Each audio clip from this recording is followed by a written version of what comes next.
Good evening. Good evening. Good evening. The last time I was in front of a group like this, it was at, I believe, at Robinson Memorial Church over on Terry Road for the Geddes seniors. And they were a really nice group too, but that was a while ago. And this program that I'm going to do tonight is something that I think we can all derive something from. A little bit of background on myself.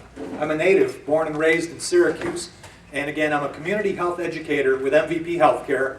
They're headquartered in Schenectady. We've got a big office in Rochester, but they brought me on board for the Central region a few years ago because they figured the Living Well programs that we do for the community shouldn't just be limited to the people in the West and the East. So I'm kind of a lone cowboy here in town here, and I really like coming to places in Onondaga County, especially as it gets to be winter. And the 11th or 12th tip I should put in there is between December and March, if you want to really be healthier, go south. But my background is I was a professional fitness trainer for the better part of 12 years or so. And after the first 20,000 one-on-ones, I found that I really wanted to expand my scope to just not the people who could afford to pay my rates. So this kind of information is all about staying as independent as you can for as long as you can, and also being a better patient for your doctor so he or she can help you that much more. Being educated. And that makes a big difference. Some of the other topics that I do, besides the 10 quick tips, because each one of these tips, more often than not, also has its own standalone presentation. So I do memory enhancement. I've already done that 3 times this week. That's how I can remember it. Better sleep habits, nutrition, physical fitness, fall prevention, managing chronic conditions. So if there are other topics, I have a list of topics that I offer for churches, libraries, community centers, residential locations, wherever groups of people get together and want to get good, solid health information to empower them and to be healthier. So, moving forward, each one of these 10 quick tips makes sense. You'll go through and you'll say, yeah, I knew that. But for each one of them, I'm hoping that I can tell you a little something that maybe you didn't know. So, the first one, exercise. Great Surgeon General quote came out a few years back. I forget how long ago it was. After years of research, they came out and said, if you eat right and exercise, you can live longer. I never would have guessed. Who knew? Dr. Steve Blair is a great PhD. He's a doctor, researcher, does all sorts of fitness activities and research. He came out with a great quote as a result of his research. A couple of things that I'll quote from him because he's so good and so well versed, and it's all evidence-based. He's got a nice quote. I love this. If you can't see it, it's a headstone. And on the headstone it says, walking was just too boring. And his conclusion of his research, which is ongoing, is that physical inactivity and low fitness is perhaps the most important predictor of morbidity and mortality that we know of. Low fitness accounts for more sickness and deaths in the population than anything else we've studied. See, now that tells me a lot more than just eat right and exercise. And there's also another link. I love this guy. He comes out with just good stuff. Have you all heard of Dean Ornish? Dr. Dean Ornish? Yeah. Worked with Bill Clinton. His research is also something to follow, and I hope it really makes it into the mainstream because he's theorizing and proving it that cardiovascular disease and heart disease in our culture and in our modern medicine is something that we're very good at diagnosing and controlling, but he wants to prove that it can actually be reversed. So that's thinking out of the box. So he's a good guy to follow. But what else Steve Blair says, which I think is very appropriate for this group where you're all working so hard to lose weight, to keep it off, and to be healthier. His follow-up has shown that the death rate for women and men who are thin but unfit is at least twice as high as their obese counterparts who are fit.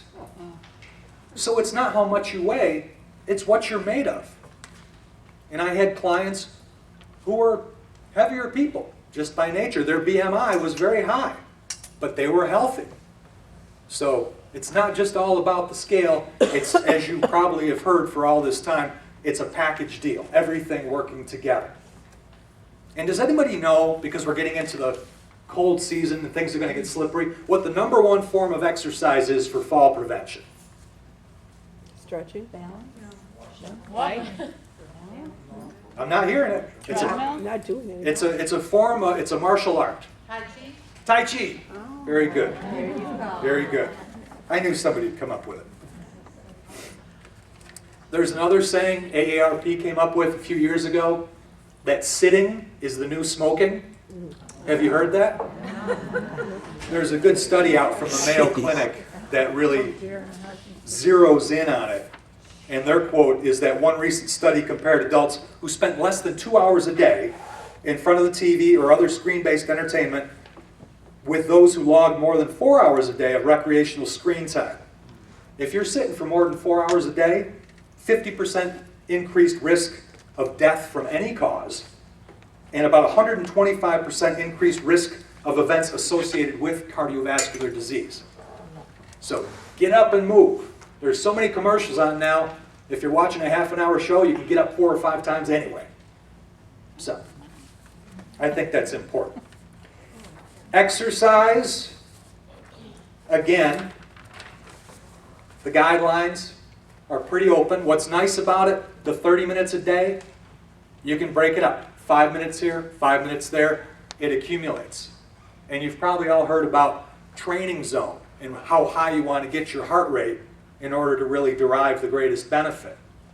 It's important if you do a walking route on a regular basis to mix it up. If you're walking and your doctor says it's okay for you to push it a little bit, increase it. On a scale to 1 to 10, if you're walking and you're normally at about a 5, and you're taking a breath every few words, but you're comfortable, every few minutes, step it up a little bit so you're pushing it.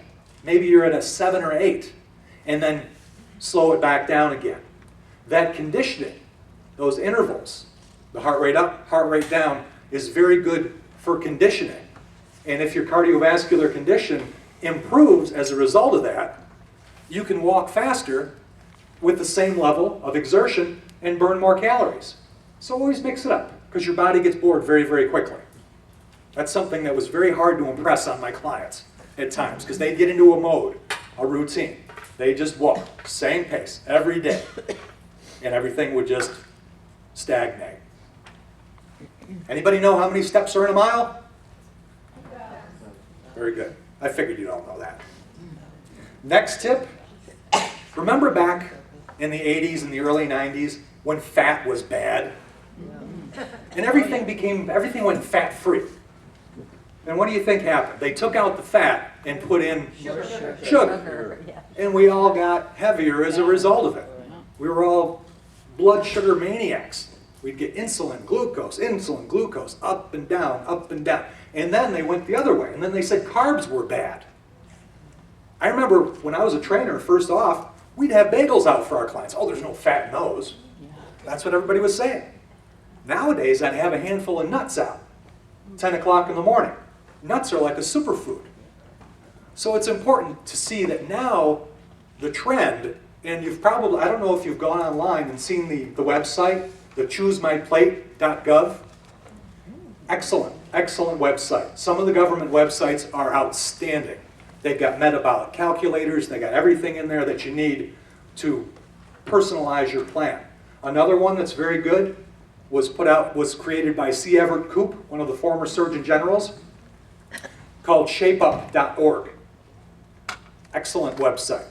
A lot of good information, because if you're trying to find out information on weight loss and fitness, and you go on and you Google it, you never know what you're going to get. Because at the bottom of the screen, it might be, oh, with just your credit card, we can send you this miracle pill and you'll never have to work out again. Do you know Jack LaLanne hated to work out?